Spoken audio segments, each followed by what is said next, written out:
Buonasera, accomodatevi. Allora,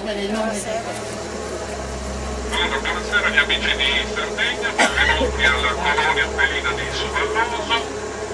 E qui dove ci troviamo è proprio l'ingresso, il nostro piccolo centro visite.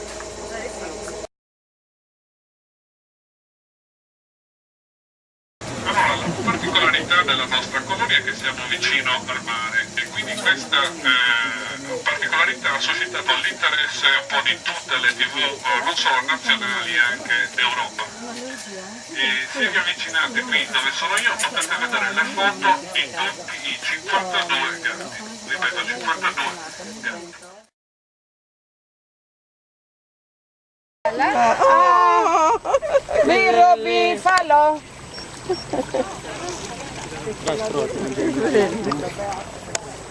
Guarda!